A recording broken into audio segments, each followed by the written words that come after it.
Let's be honest, if it wasn't for Tesla, there would be no electric cars, or at the very least, they wouldn't be this exciting. And I wouldn't have this job. Tesla is the iPhone of the automotive industry, and just like with any new product, for every iPhone, there are Androids knocking on their door. Plus, Tesla's two biggest advantages over their competitors that they have enjoyed for years are fading away, and Tesla needs new ideas and features to stay ahead. So let's talk about the two advantages that Tesla is just about to lose and 5 things that it may need to do to stay the king of the electric car revolution in 2021 and beyond. But honestly, this is something that all auto manufacturers should be thinking about to get ahead of Tesla. So let's get going right now.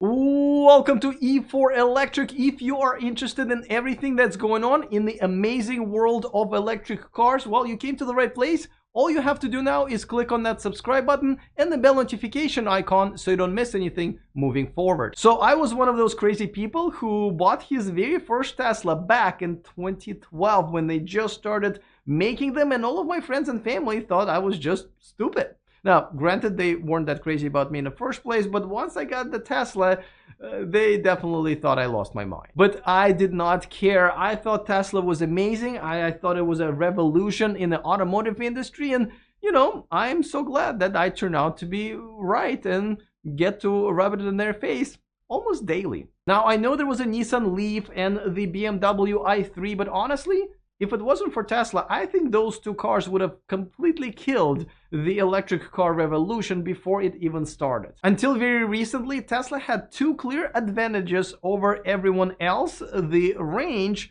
and the supercharging network. And I know some of you are saying, but Alex, what about the full self-driving feature? Well, first of all, it's still in beta, and it is a nerd feature for now. I mean, it's great, but a mother with 2 kids in the car is not going to trust the beta software to drive her babies to school. But here's the problem. The two other advantages, the range and the supercharging network, are fading away as far as being the advantages over everybody else. As far as range is concerned, there are 8 other EV models on the market this year with over 300 miles of EPA range, with most electric cars on the market this year have over 200 miles of EPA range, which most people find more than enough, something that Tesla didn't really have to deal with until very recently. People need 500 miles at most because that's already like 8 hours of continuous driving. Very soon some EVs will have it, and most people will realize they don't need it. So whether you'll have 500 or 1,000 miles of range, it won't make any difference, so there will be no longer an advantage. And as far as the supercharging network is concerned, there are Electrify America and EVgo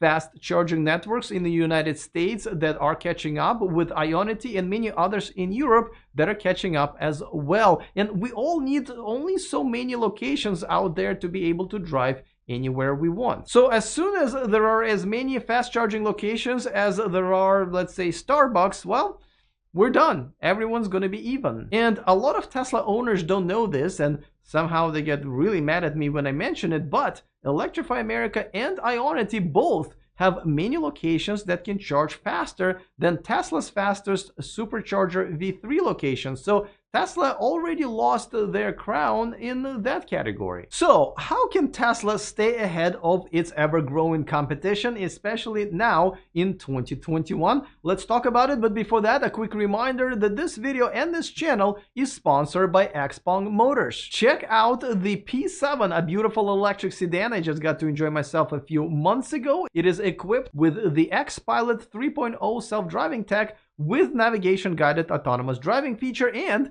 even some cool games. You can watch my full review on this channel and also check out XPeng Motors on Facebook. Both links are down below. All right, 5 things that Tesla should do to stay ahead of its competition. And at number 1, in no particular order, but this one might surprise you, I'm going with the perfect parking lot summon. First of all, let's be honest, and I know a lot of Tesla fans don't like when I say it, but listen.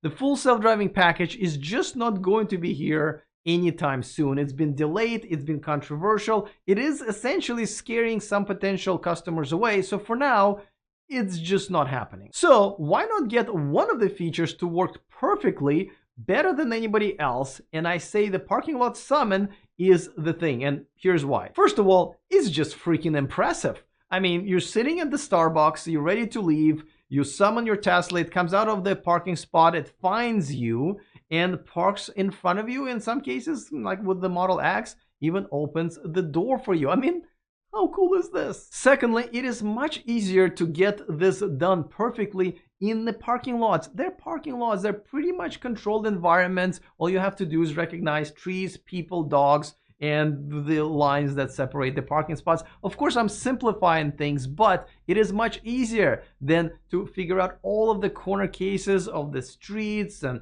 turnabouts and freeways and so forth. So get it done, and get it done perfectly. And most importantly, because it is a parking lot and the speeds are very, very low, it is pretty much impossible to kill anybody, like maybe a squirrel or two. And on top of that, it is very much impossible to cause a lot of property damage. So get it done. It is possible, it is impressive, and you can do it probably by the end of this year. Number 2 is the App Store. Now, I always compare Tesla to the iPhone. And remember when the iPhone came out, as amazing of a device as it was, what made it 100 times better were the apps. And the same will happen to the cars, because the cars are essentially becoming the gadgets on wheels. And whoever gets there first will become, or get to keep the title of, the iPhone. Now, others are already beating Tesla to the punch. For example, the electric Volvo and Polestar are using Google's Android Automotive OS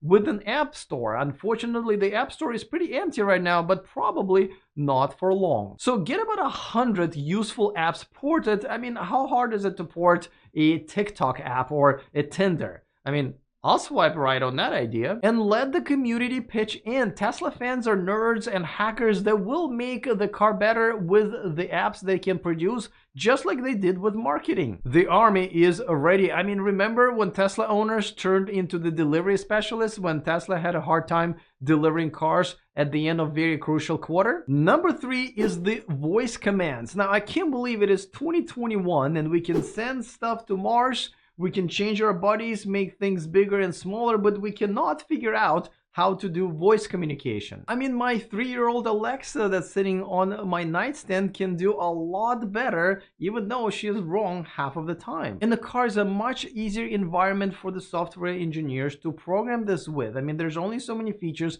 and there are only so many ways how you can manipulate them. And make it fun like Neo did with Nomi. I mean, call her Ilana. Number 4, the augmented reality head-up display. Now, this is another thing that is relatively simple to do, and the head-up displays are already pretty cool, but this is just next level impressive. It will literally draw things in front of your eyes like in a sci-fi movie. For example, it can draw an arrow where you need to make a turn, or put a little flag at your destination. Volkswagen and Mercedes are already doing it, and it looks absolutely amazing. This is kind of the next level dashboard. And it doesn't require that much power or computing. I mean, the door handles control module can probably take care of it. Number 5 is marketing. And I know Tesla doesn't do marketing because they don't need to. Well, actually, things are changing. I mean, I used to poop my pants and then I turned 3. Things have changed, and now I only poop my pants when Elon tweets about the pandemic or the Bitcoin. There are many good electric cars that are already on the market or will be on the market in the next year that are successfully competing with Tesla. And on top of that, Tesla will be making twice as many cars very soon, as 2 of their new factories are coming online by the end of this year. And good marketing can actually combat negative narrative. Like, for example, look what happened in China. The protester that we've all seen and heard about, who turned out to be completely wrong and really a fraud, did so much damage to Tesla because Tesla didn't really have the PR and marketing going in China. So something to think about. And listen, I am very excited about all of the competition for Tesla that's coming on the market, and I think the Tesla fans should be as well, because the competition will make your cars better. But at the end of the day, I don't think most people really care who is the #1 brand. I think what they care about is that they have good choices and find one that suits them best. Let me know in the comment section which electric car are you thinking about making your next car. Other than that, see you guys next time, and remember to stay charged.